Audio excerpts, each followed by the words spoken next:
noticed that with you, yeah, you've done a lot of like, you keep saying e-com shoots. If I'm correct, yeah, is it e-commerce shoots, yeah? Yeah, e-commerce. Are those for like Benja and whatnot? Does that count as like an e-com shoot? Yes. And then the other end of that would be like when you're like shooting for particular like artists or something like that. So e-commerce in the sense that it's like, e-commerce is like online like imagery. So like online like you know, like when you're shopping online, like like the whole aspects of that, like how the model wears the clothes, so you can gauge the understanding of the fit. So you as the buyer, or should I say consumer, like you want to gauge the fit of how it looks. So that model is kind of like your fit model to kind of have an understanding of what it would look on you as the potential buyer. So I do a lot of e-com on the side. Sorry, Sean, and to go on from that, like, because this is giving me like an insight that I didn't have before.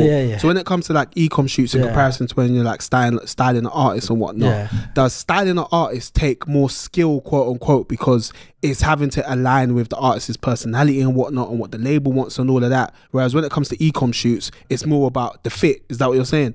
Yeah. So e-commerce is very pristine, and like everything has to be really clean cut, fine eye detailing. Yeah.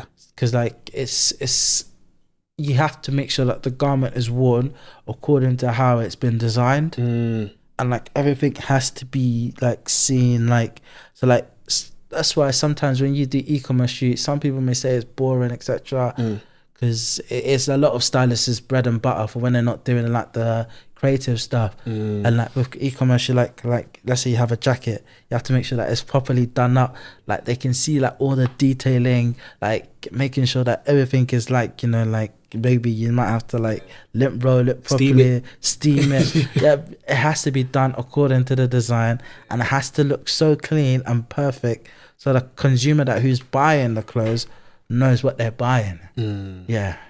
Because obviously it's online shopping, and online shopping, like sometimes you can see one or two customers maybe like if it's not done properly, they might be like, oh, this isn't what I was expecting. So like e-commerce, it's a fine eye detailing. And so it takes a different so not say it's easy, I'm not going to say that because that's not fair, but it takes a different type of skill.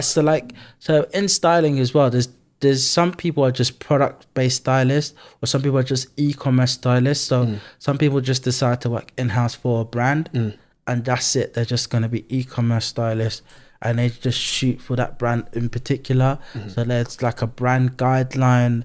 So according to that brand, they tell you that this is their ethos, this is how everything is, and you just follow that brand guideline, and then like make sure that it's always suiting the brief of the brand.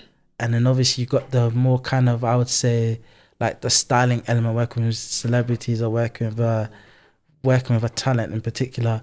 That's more kind of like suiting it to suit their personality, finding what they like, what they don't like. Just like I'm engaging the element of who they are and I'm bringing their personality alive as well. And you know what, Sean? I like the fact that you ended on that, like bringing their personality alive. Because when we were speaking with Kira, we spoke about like how important that is to like, obviously you want your the way you're dressed to be an extension of who you are. And for a stylist to be able to do that for someone else, I suppose that's what makes a great stylist. Because at the end of the day, you're meant to know yourself better than you know anyone else. But to be a good stylist, you really have to know what that person wants, quote unquote, and what that person needs. And the reason I bring that up is because I want to move the conversation into like a section where we kind of talk about what makes a good stylist to you. Do you know what I'm saying? Thank you for watching another episode of Where's My Podcast. If you ever want to take in future episodes on the go, you can find us on Spotify and Apple Podcasts. Whilst you're there, please leave us a 5-star review. It would really help.